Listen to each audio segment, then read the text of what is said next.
I'm Ringer, and this is my prospecting journal. Come on, let's go prospecting.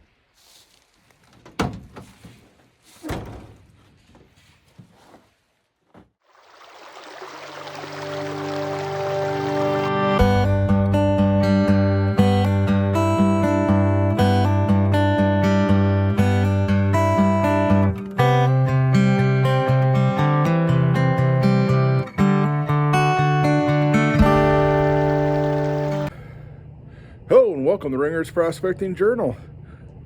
Today we're going day tripping. Come along for a ride. It's about 2:30 in the morning. It's about a 4-hour drive to get to where we're going. See you there.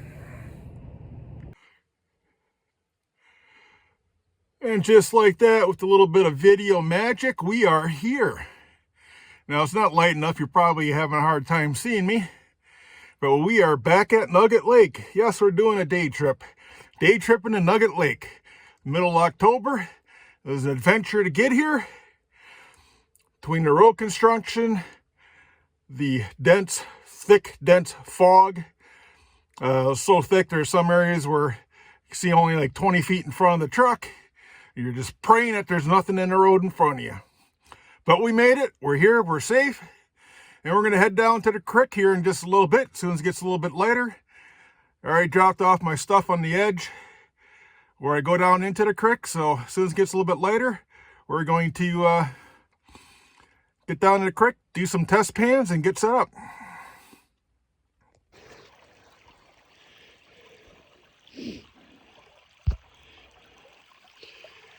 All right, it's light enough now you can actually see down by the creek.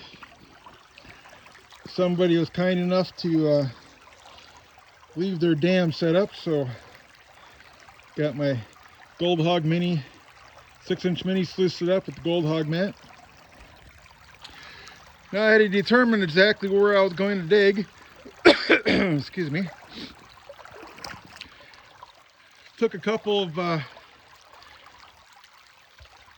test pans from this area here. I was getting 2 to 3 little pieces in a pan.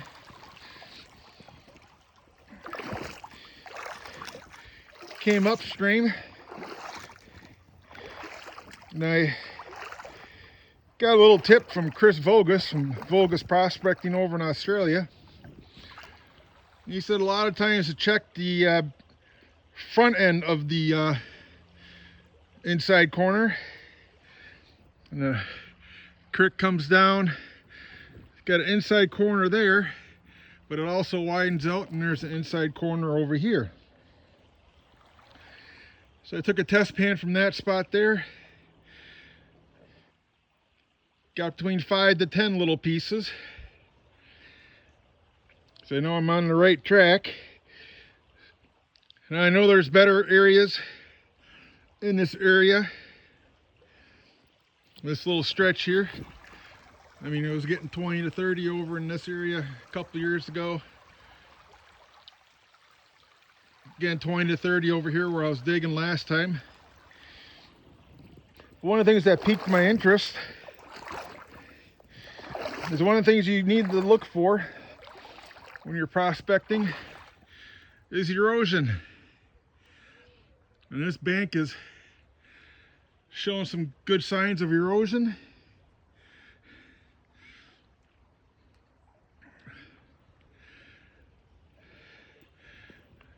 And one of the things that got my interest in this area here, one, there's a big rock here.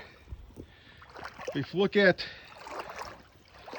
the bank, all kinds of gravels up in the side of that bank. And there's a big rock right here at the tip of my shovel. If you see that moving or not. But I'm going to dig around this, get a couple buckets out of here, run it through my sluice, and see what we get. Yeah, like I said, I was digging up there. Got my first bucket classified. soupy, gloppy mess.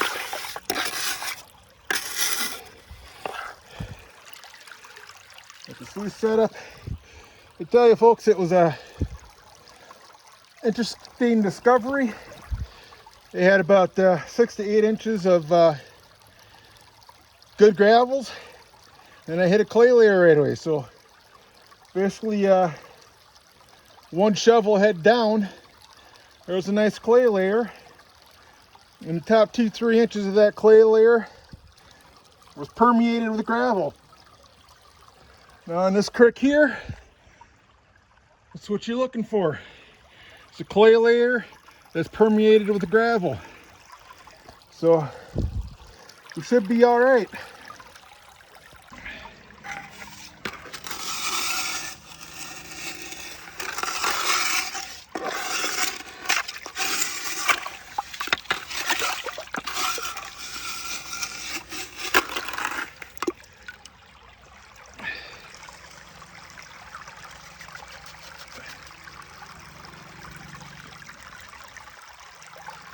That heavy clay-based material is running kind of slow.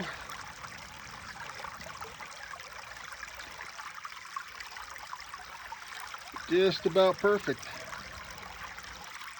for the setup.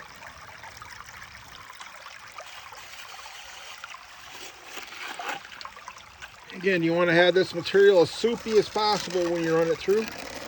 You don't want to have any clay balls go through your system, pull out any of the gold.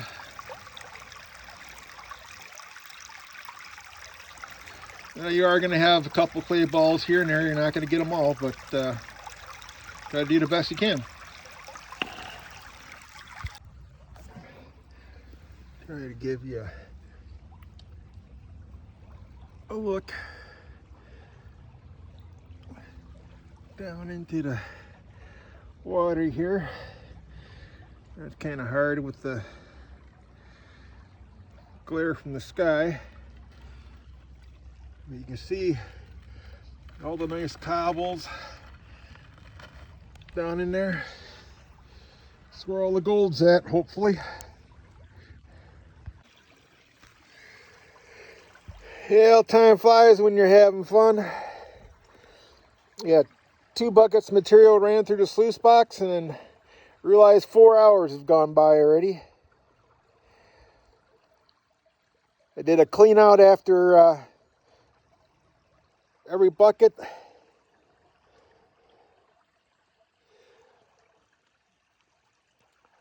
Just did a quick pan out into a safety pan just to show you some of the gold that I got. This is only 2 buckets.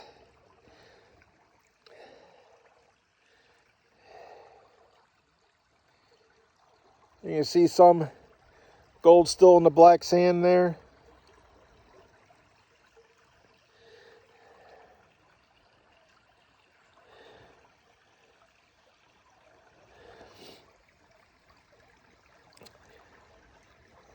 But yeah, I also have some floating gold. There's a couple pieces down over here that are floating around. Some more. So yeah, not too bad for just 2 buckets. Got a 4-hour drive back home. So I'm going to get everything packed up, loaded in the truck, and I'm going to head out. See you back at the homestead.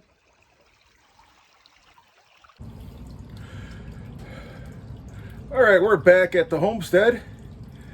Going to do a cleanup. I already got the material from my concentrates classified out to different sizes.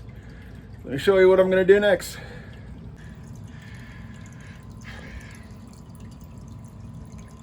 All right, I got my Flower Gold Wizard 3-inch cleanup sluice up and running. Brand new speed controller and wiring. Gonna add some jet dry to the water here in just a second.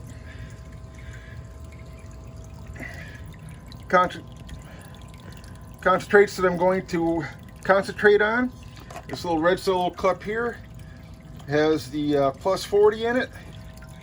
Black pan here has the minus 40 in it. We're gonna run this through the cleanup sluice. and then we'll see what we get. Yeah, you got some jet dry in the water. Let's do with this plus 40 stuff first.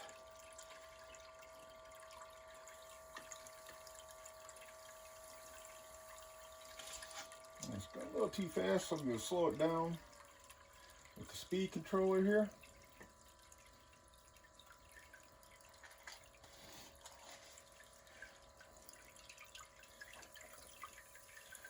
Yeah, it looks a lot better. Slow it down some.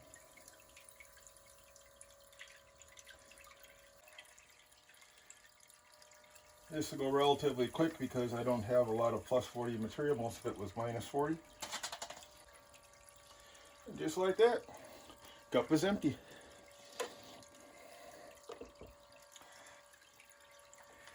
I'll let this run for a little bit. Get it cleaned out of the sluice into a different pan. Now swap buckets out for the concentrates and then run to minus 40, which will take a little bit longer.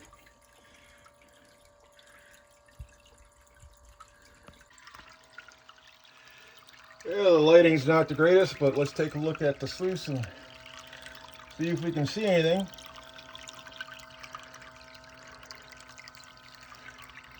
This is the minus 40 material.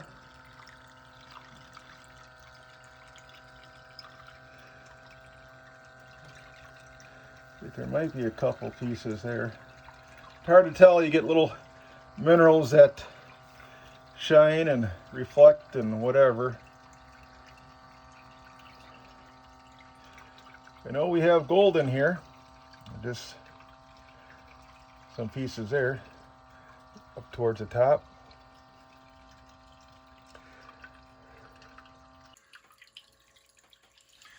Okay, our next step in the process is the latest and greatest thing coming from the Flour Gold Wizard shop, and that's this sluice here, using the 3-inch head. It came up with basically is a Miller table style type device. You can, I've never used this before. Not sure if I have it set up correctly.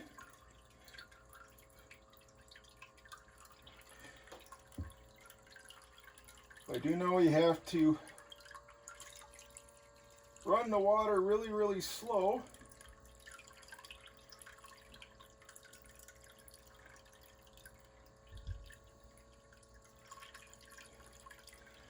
As slow as you can without having fluctuations in water and surging of the pump.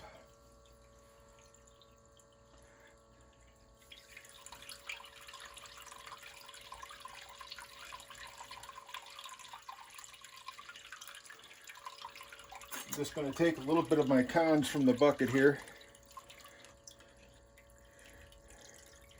throw it on there and see if we can see what the flow is like.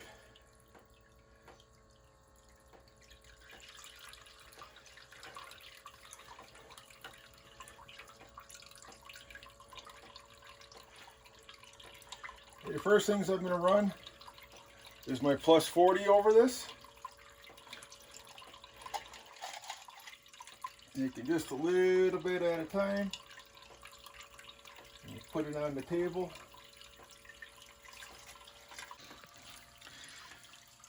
Alright, that was almost an utter failure. I don't know how Jason has his set up. With the low flow water, maybe I gotta get a smaller pump than an 1100 gallons per hour pump, but as low as this setting is, the pump keeps surging and blows everything out. I want to get some pictures though of some of the gold that actually so far stayed on the table. This is way down on the bottom portion.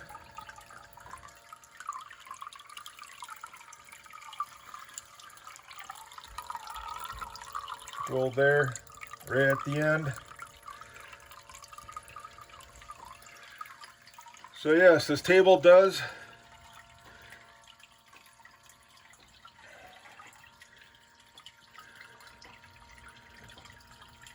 capture the gold, or the gold does stick to it, but get the surge of the pump, you see a piece there just floats right off the end.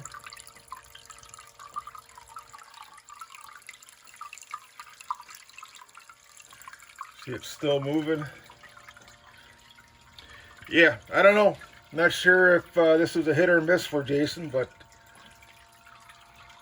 see what happens.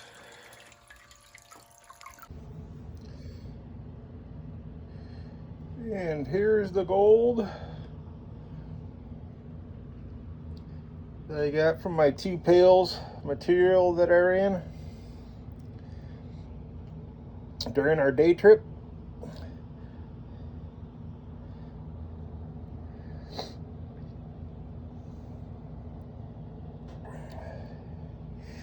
Now, I ended up panning some of this out since I wasn't able to get the Flower Gold Wizard Miller table system to work right. Panned some of it out.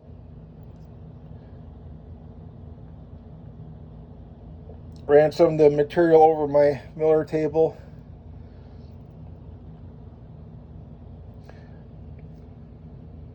I know I lost a bunch of the gold inside there. Well, I didn't lose it, but wasn't able to capture it. So I'll be going through this material again. But yeah, not too bad for just a couple buckets.